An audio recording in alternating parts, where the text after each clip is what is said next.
Boa noite a todos vocês. Mais um webinário do Ecoscurso da Excelência Vascular.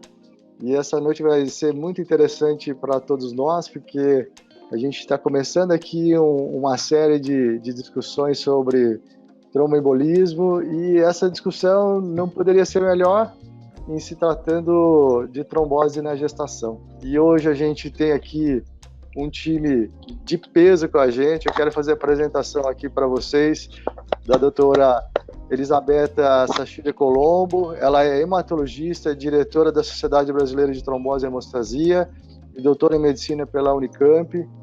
Quero apresentar aqui o Dr. André Malavasi, que é ginecologista obstetra, diretor da SOGESP e gerente médico do Hospital Pérola Byton. Quero agradecer a vocês pela presença, pela disponibilidade de estar aqui apresentando. E quero apresentar aqui o nosso irmãozinho, Fabrício Santiago, né, cirurgião vascular, doutor agora, né, de Goiânia, e aqui sempre presente conosco para brilhantar essa noite. E a gente vai poder ter a apresentação aí de diferentes ângulos sobre esse tema, e eu espero que vocês discutam e mandem perguntas. Eu tenho certeza absoluta, como eu sempre fico aqui no backstage tentando responder, vai ter um monte de perguntas que eu não vou saber responder, graças a Deus, porque não é a minha especialidade algumas coisas aqui.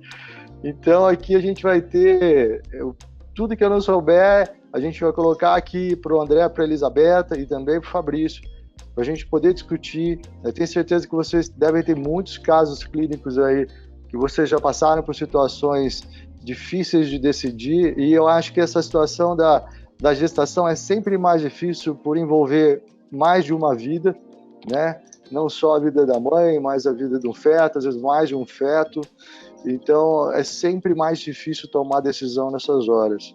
A gente vai começar com a palestra da doutora Elisabetta. Fique à vontade, o público é seu. Antes de mais nada, queria agradecer essa oportunidade. Na realidade, é uma honra e uma alegria estar aqui hoje. Agradeço ao Elias, ao Rodrigo Kikuchi, é um prazer, e também dividir esse espaço com o Dr. Fabrício e o Dr. André Malavasi. Então, vamos falar um pouquinho sobre trombofilias e gestação. Eu vou mostrar a visão do hematologista, e gostaria que esse momento, essa discussão, não tivesse a pretensão de ser uma aula, mas sim uma discussão para que a gente possa trocar conhecimentos e, com certeza, sair com saldo positivo após as apresentações de hoje. Quando eu estava preparando essa aula, me defrontei com essa imagem linda, é um quadro muito bonito de uma artista plástica canadense, chamada Heidi Taylor, que é uma obra muito bonita dessa artista plástica canadense. Ela faz um surrealismo contemporâneo, e esse quadro mostra a complexidade e as modificações do corpo da mulher no estado gravídico, né? Então, essa artista representa, não é, o colo dessa mulher cheio de flores, simbolizando a fertilidade, o útero como um lago de águas cristalinas, as glândulas mamárias com esse sistema hidráulico complexo. Então, mostra toda essa grandiosidade do corpo feminino que concebe, né, que gera vida. E não é nada diferente do que acontece, essa grandiosidade toda fisiológica, no sistema cardiovascular e hemostático da mulher. Então, o meu papel aqui hoje é apresentar esses seguintes tópicos para a discussão. Vou falar um pouquinho sobre epidemiologia dos tromboembolismos na gestação, algo sobre fisiopatologia, vou enfocar nas trombofilias, que é a parte que me coube nesses próximos 20 minutos, e dar uma pincelada sobre o manejo das gestantes. Começando, então, pela epidemiologia. Bom, a gente sabe que o risco de uma mulher gestante apresentar um tromboembolismo é de 4 a 16 vezes maior comparado a uma mulher não gestante. Espera-se que haja de 1 a 2 casos de TEV a cada 1.000 pacientes, com predomínio no período final da gestação e também no puerpério, com uma recorrência de até 13%. A gente sabe também que a incidência de TVP ela é 3 vezes maior do que aquela incidência de TEP, mas que TEP é a 7ª causa de morte materna. Eu quis colocar essas informações para que a gente tivesse ideia da dimensão do problema e por que é tão importante discuti-lo. Realmente, o tromboembolismo na gestação é um tema de impacto que merece toda a nossa atenção. Se a gente for enumerar os fatores de risco para tromboembolismo de gestação, eles são inúmeros, desde a ocorrência de TEV pregresso, gravidez de gemelares, presença de comorbidades como doenças inflamatórias, diabetes, infecções, neoplasias, e as trombofilias entram como uma parte integrante desse corpo de fatores de risco. A gente sabe também que os fatores de risco para tromboembolismo na gestação têm pesos totalmente diferentes, e aqui eu cito o Dr. André, que vai me suceder nessa discussão, nessa brilhante publicação no Jornal de Cirurgia Vascular Brasileira, que mostra, então, que o risco relativo de TEV, ele é diferente para cada fator de risco. Veja que um tromboembolismo pregresso já aumenta esse risco relativo de uma forma muito importante. Aqui vocês leem de 24 aproximadamente. Doenças inflamatórias, quadro hemorrágico pós-parto pela ativação maciça da resposta hemostática também faz com que haja um risco maior de TEV na gestação ou no período puerperal. Então, cada fator de risco tem um peso diferente. Então, pensando nesses diferentes pesos, desses diferentes fatores de risco, o Royal College, ele tentou postular um score para conseguir estudar melhor essas gestantes e predizer o risco de tromboembolismo na gestação. Cada um desses fatores, ele recebeu uma pontuação diferente. Vocês podem ver aqui que a existência de um TEV pregresso realmente é um fator de risco de grande impacto. A presença de trombofilias também. Comorbidades, principalmente neoplasias, insuficiência cardíaca, parto cesárea, e hiperêmese, porque pode cursar com desidratação, e a gente sabe que desidratação, distúrbio hidroeletrolítico pode aumentar sim o risco de tromboembolismos, enfim. E de acordo com o score, com a pontuação desse score, esse grupo sugere instituição ou não de tromboprofilaxia para essas pacientes. O que acontece, afinal, nas gestantes? Não bastassem esses fatores de risco todos que nós enumeramos, via de parto, presença de gemelares, comorbidades, pré-eclâmpsia, enfim. Olhando de perto, o que acontece com relação à fisiologia da coagulação nessas mulheres? A gente sabe que é uma diminuição fisiológica de alguns anticoagulantes naturais, da proteína S e também da proteína C. A proteína S, juntamente com a proteína C, elas são responsáveis pela proteólise do fator 8 e do fator 5 ativados. Então, esses anticoagulantes naturais, eles tendem a diminuir na gestação, sobretudo nos trimestres mais avançados, segundo e terceiro trimestres das gestações. Ainda aumento de fatores de coagulação, aqui o fator 2, a protrombina, fator 5, 7, 8, 9, fator de von Willebrand, fibrinogênio, a emissão de micropartículas da circulação placentária para a circulação sistêmica dessas mães, e, por fim, há uma diminuição também dos mecanismos de fibrinólise, há um aumento do PAI-1 e do PAI-2, com redução do TPA e aumento de dedímeros também.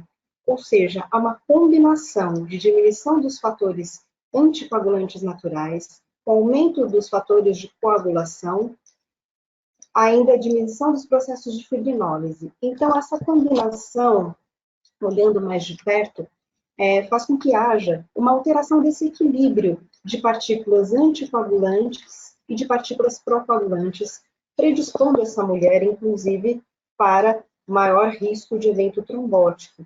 E a gente sabe que essa é uma espécie de defesa para o corpo que se prepara para o parto. Senão, todas morreríamos de hemorragia no momento de dar à luz.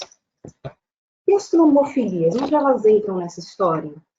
A gente sabe que as trombofilias aumentam mais ainda o risco para incidência de tromboembolismos. Fator 5 de Leiden, a gente sabe que aumenta até 3 vezes mais o risco de TEV do que a gente observaria na população geral para as gestantes. A dupla heterozigose também, para Leiden e para a trombina mutante, são muito importantes. Essa combinação de dupla heterozigose aumenta também consideravelmente esse risco.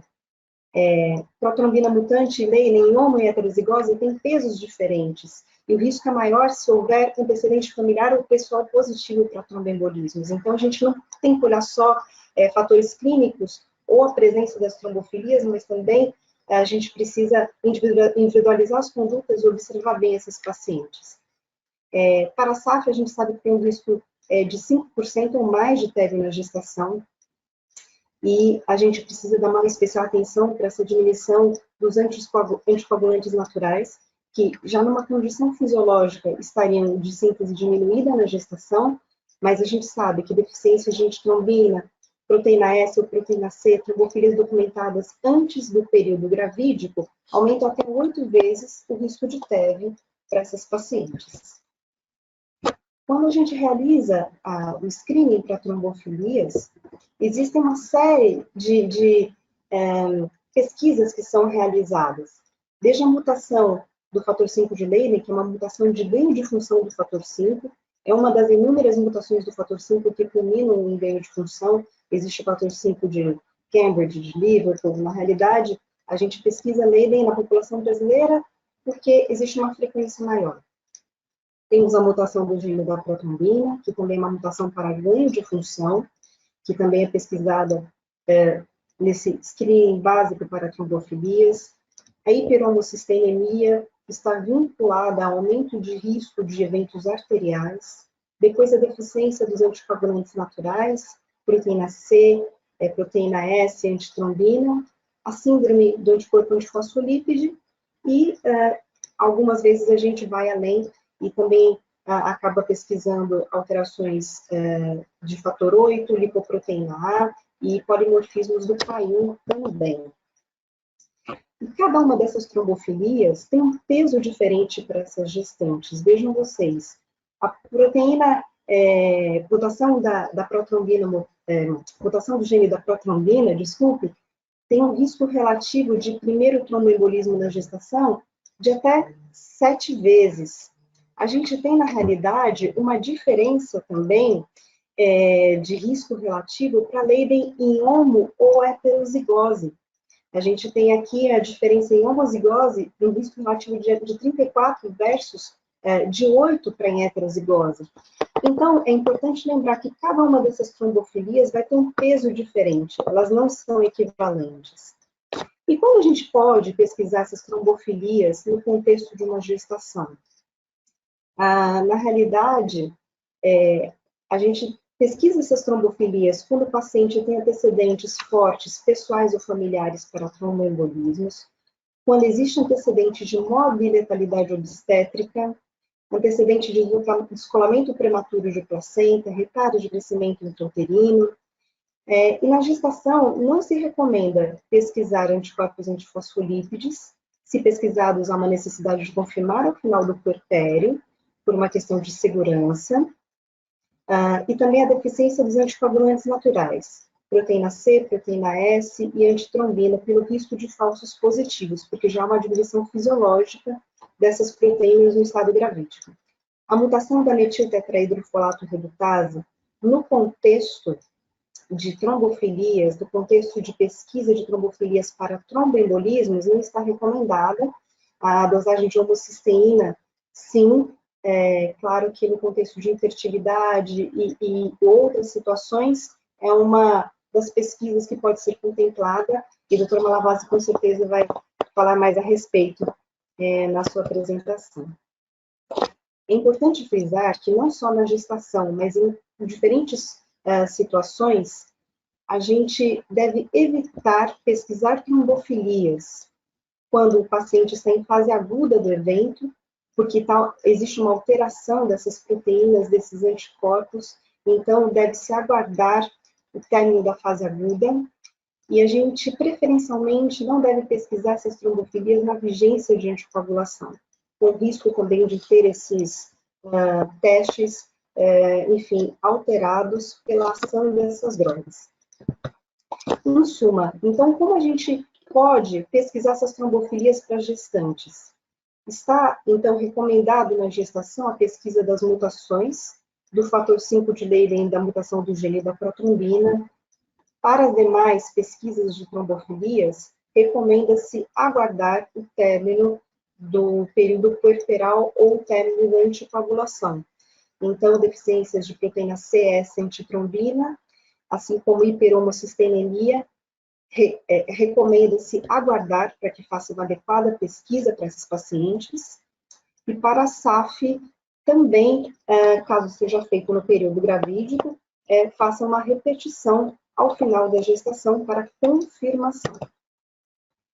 Sobre o manejo dessas gestantes, a gente sabe que o diagnóstico de tromboembolismos para gestantes é feito pelo ultrassom Doppler, exame de boa sensibilidade e especificidade.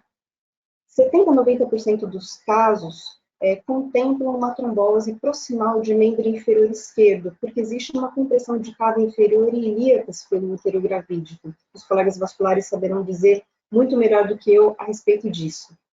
E a gente sabe que o Doppler não tem tanta sensibilidade para compressão de vasos pélvicos. Sendo assim, é escolha a gente realizar esse exame em decúbito lateral esquerdo, sendo que o Doppler ainda é preferível sobre ressonância e outros exames mais invasivos. E se o Doppler vier negativo e houver uma baixa suspeita clínica para TVP, a gente pode observar e repetir em 7 dias para ver a evolução dessa paciente. O Doppler sendo negativo e havendo uma alta suspeita para TVP, a gente faz um direcionamento específico para ilíacas, sobretudo se tiver uma clínica sugestiva, com dor e edema de membro inferior e região também de glúteos. E os dedímeros, né? Onde entra essa discussão dos dedímeros? Os dedímeros, eles estão aumentados fisiologicamente na gestação. Existem trabalhos que propõem pontos de corte distintos, cutoffs distintos, de acordo com cada trimestre da gestação. Então, o dedímero positivo na gestação é uma alteração fisiológica que a gente não pode, na realidade, se fiar nesse exame integralmente no contexto do diagnóstico de um tromboembolismo. Se ele for negativo, tem um alto valor preditivo negativo para TEV em qualquer trimestre, mas em vindo positivo, lembrar que há esse aumento fisiológico mesmo de produtos de degradação de fibrina. Então, como a gente pode tentar predizer e direcionar melhor o diagnóstico de TEV para essas gestantes? Existe um score chamado LEFT, que tenta analisar algumas variáveis simples, clínicas, e ajudar na tomada de decisão, se vale a pena seguir adiante na investigação de trombose para essa paciente. Então, leve em consideração sintomas de membro inferior esquerdo, o perímetro das panturrilhas, e se acontece, ou o quadro clínico acontece no primeiro trimestre da gestação. Então, se pelo menos uma variável for observada nessas gestantes, a gente já fica mais atento, sendo que se tiver 3 variáveis, até 58% das pacientes tiveram diagnóstico de TVP na validação desse score. Então, talvez a utilização de métodos práticos clínicos podem contribuir para suspeita de TEV, de TVP, no caso, tomada de decisão para essas gestantes. Sobre o tratamento, o Dr. Fabrício vai detalhar melhor a seguir, mas já adianto que antagonistas de vitamina K e DOAX não estão indicados para as nossas pacientes gestantes. A droga de escolha para o tratamento dessas pacientes é a heparina de baixo peso. O AS é o único antiplaquetário de uso seguro na gestação, e a trombólise é um procedimento de altíssimo risco de contraindicação relativa. O conhecimento é bom senso que a gente precisa tomar conduta, iniciar anticoagulação nesse paciente, em especial nessa gestante. E quando a paciente sabidamente é portadora de trombofilia, como a gente deve proceder quando ela descobre a gestação? Aqui seguem condutas propostas pelos protocolos assistenciais da disciplina de ginecologia e obstetrícia da Faculdade de Medicina da Universidade de São Paulo, o conhecimento extrapolado dos guidelines do Royal College do Chess, que nos orientam da seguinte forma: uma deficiência documentada de antitrombina, fator 5 de Leigh, neoprotrombina mutante em homozigose, ou na associação de trombofilias, se a paciente não tem nenhum antecedente pessoal ou familiar e sem morbidade obstétrica, a gente recomenda anticoagulação profilática na gestação e no puerpério. Se houver antecedente familiar, a conduta é parecida, a gente mantém essa anticoagulação profilática. E se houver antecedente pessoal de TEV, aí a gente passa para anticoagulação em dose terapêutica, com extensão também para o período puerperal. Na presença de fator 5 de Leiden ou mutação do gene da protrombina em heterozigose e deficiência de proteína C e proteína S, sem antecedentes pessoais ou familiares de TEV, recomenda-se a vigilância clínica e, quando houver antecedentes, anticoagulação profilática na gestação e no puerpério também. Na presença da SAF, aqui eu lembro os critérios de diagnóstico de SAF, que são os critérios de Sapporo modificados em Sydney, em 2006. Precisamos de um critério clínico e um laboratorial. Então, na existência pregressa de um evento trombótico, seja ele venoso ou arterial, uma perda fetal em 10 semanas ou mais, ou 3 ou mais perdas fetais inferiores a 10 semanas, ou trabalho de parto prematuro inferior a 34 semanas, secundário em insuficiência placentária, eclâmpsia, pré-eclâmpsia, somado, então, um desses critérios clínicos com os seguintes critérios laboratoriais. A gente precisa da presença de um desses 5 autoanticorpos com persistência em retestagem após 12 semanas. Então, presença do anticoagulante lúpico, anticardiolipina com título superior a 40, IgM ou IgG, ou anti-beta-2-glicoproteína 1, IgM-IgG, acima do percentil 99. Então, para os pacientes com morbidade obstétrica pregressa e diagnóstico de SAF, a gente institui anticoagulação profilática combinada com antiagregação com AS, e paciente com antecedente pessoal de TEV, a gente parte para anticoagulação terapêutica associada também ao AS. Lembrando que quando a gente institui tratamento com heparina de baixo peso molecular para as nossas gestantes, é importante observar as flutuações de clearance e de peso que podem ocorrer na gestação. Então, as doses de heparina eventualmente precisarão de ajustes para que seja realizada uma adequada anticoagulação ou profilática ou terapêutica durante esse período. Se a paciente é portadora sabidamente de trombofilia, a gente institui a conduta a partir do beta-HCG positivo, na maioria das situações, e se ela já estiver em anticoagulação pregressa, o ideal é transicionar o anticoagulante direto, como o Rivaroxaban, Apixaban, Edoxaban, ou da Bigatran, ou mesmo a Varfarina, até a 6ª semana de gestação, porque essas drogas não são liberadas para uso seguro para as gestantes. Heparina de baixo peso, como eu já citei, é a droga de escolha. Para o parto, a paciente em anticoagulação plena, ela deve ter a sua anticoagulação suspensa 24 horas antes do parto. A conduta do parto é obstétrica. Se for uma cesárea eletiva, a gente faz essa programação.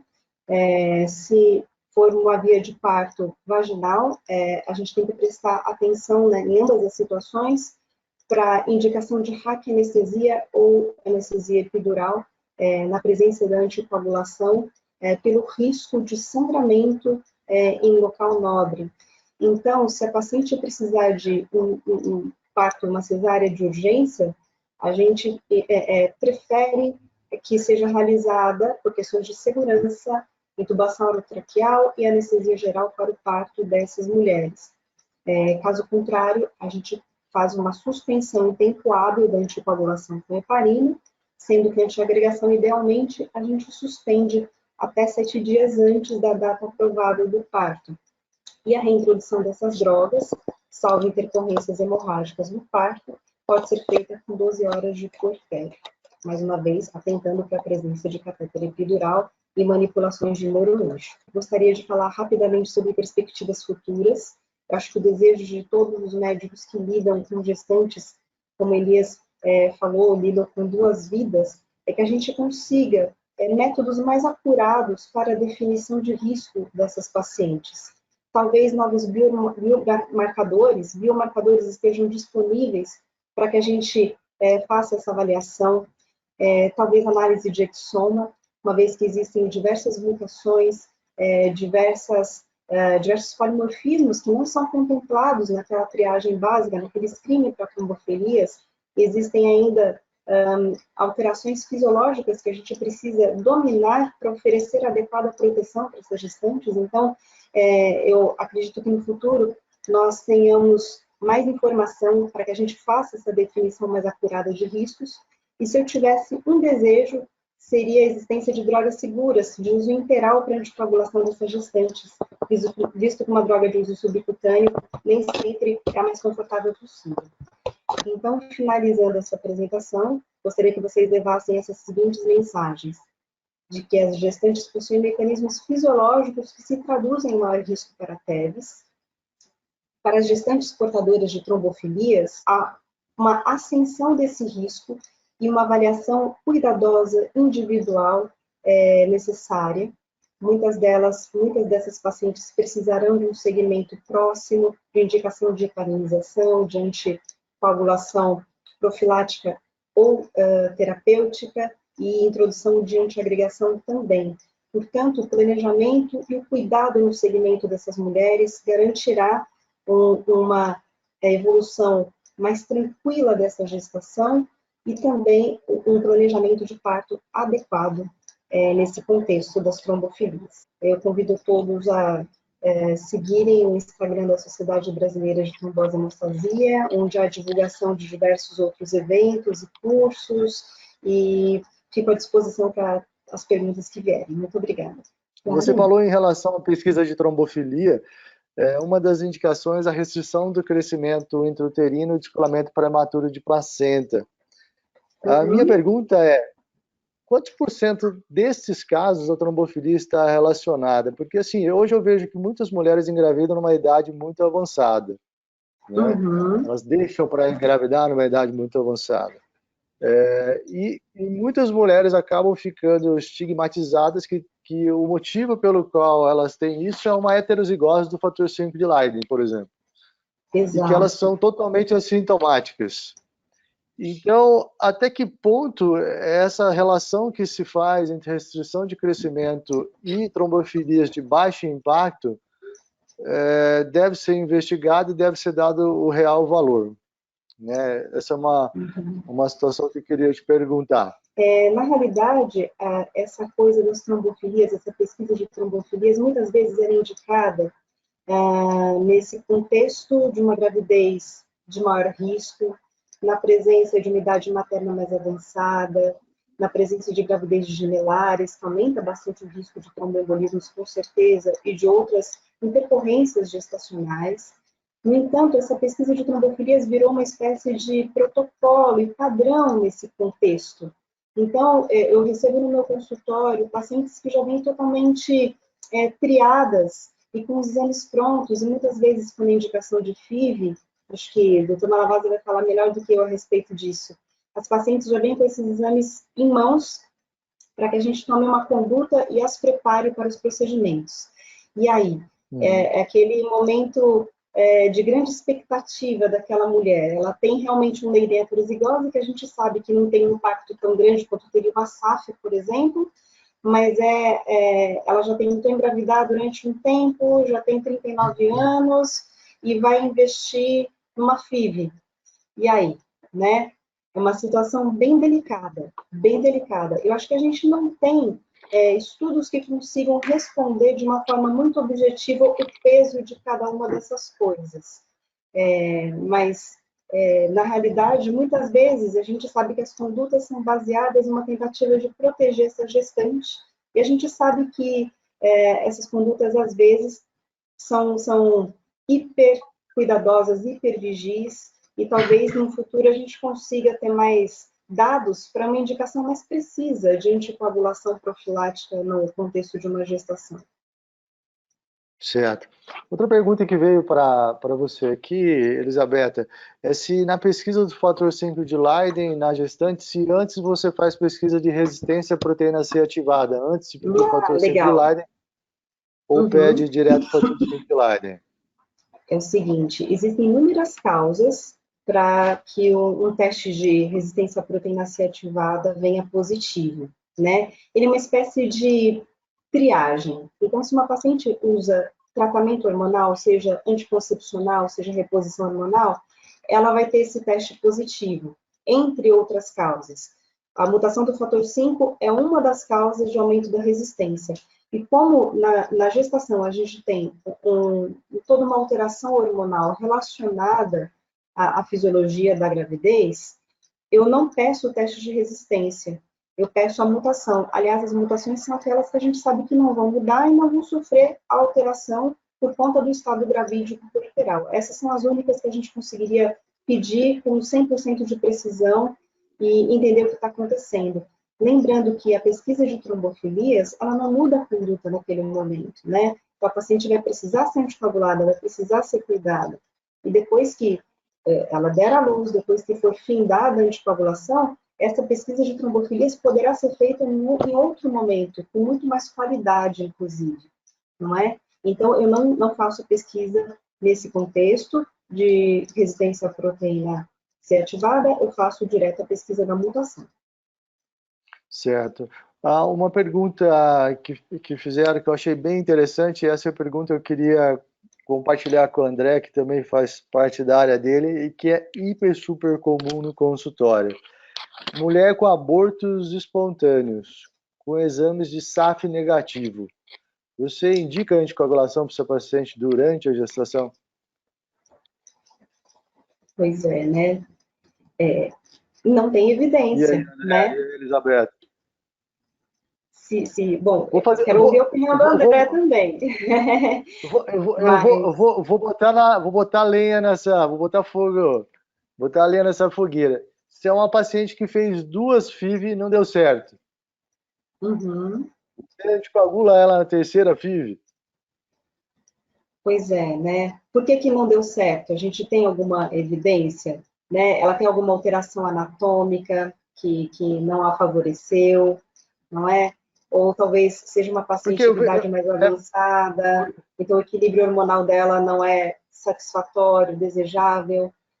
Tem tantas causas, né? Acho que a gente... Essa é uma conduta, parece que um pouco comum no meio obstétrico, assim, às vezes o exame está negativo, mas aquela apreensão da mãe, né, em você levar aquela gestação a termo.